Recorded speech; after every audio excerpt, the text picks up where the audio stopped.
Madame la Présidente de la Société des membres de la Légion d'honneur de la Lozère. Récipiendaire, gagnez votre emplacement. Au nom du Président de la République et des pouvoirs qui nous sont délégués, nous vous faisons chevalier de la Légion d'honneur.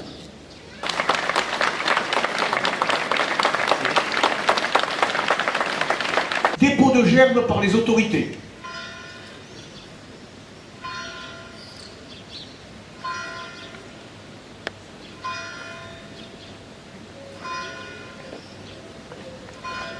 Nous allons entendre la sonnerie aux morts, suivie d'une minute de silence, elle-même suivie du refrain de la Marseillaise.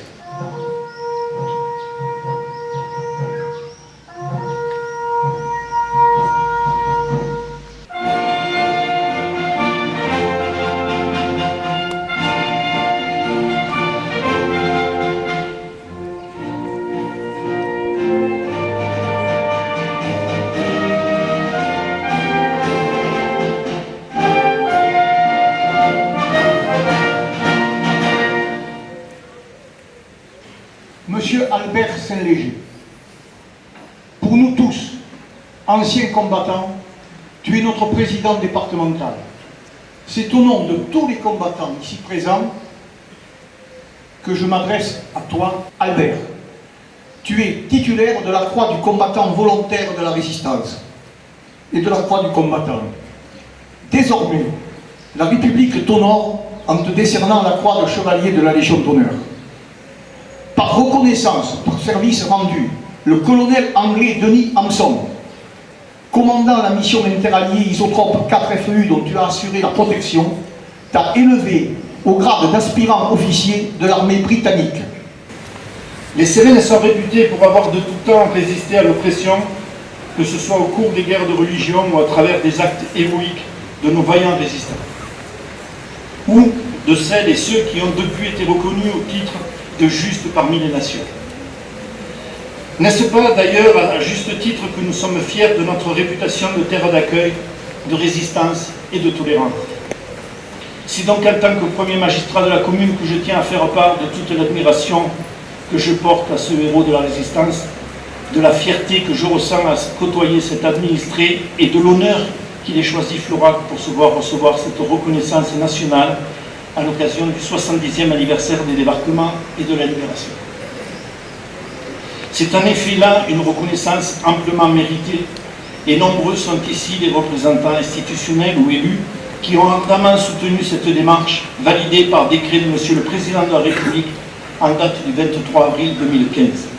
Une reconnaissance pour les hauts faits d'armes et votre précieux engagement dans la résistance, mais aussi et surtout à mes yeux pour la cause de la mémoire que vous défendez depuis lors auprès des jeunes, dans les écoles ou lors des événements commémoratifs.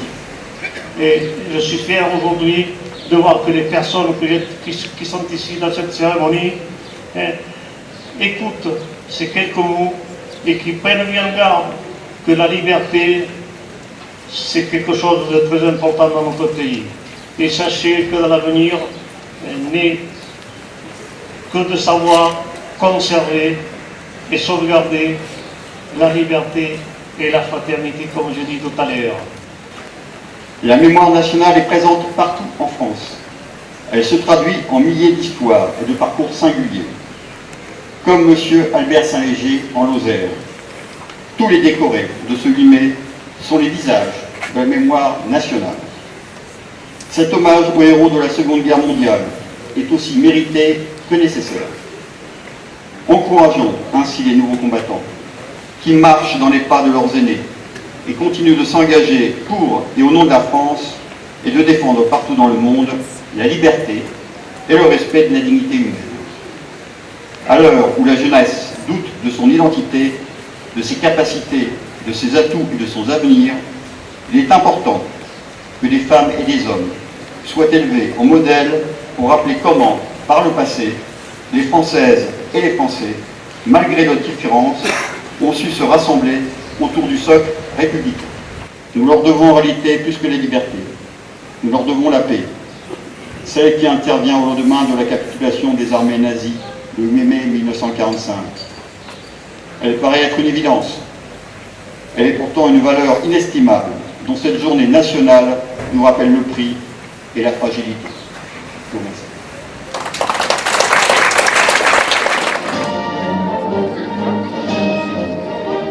Cette Légion d'honneur qui m'a été attribuée aujourd'hui,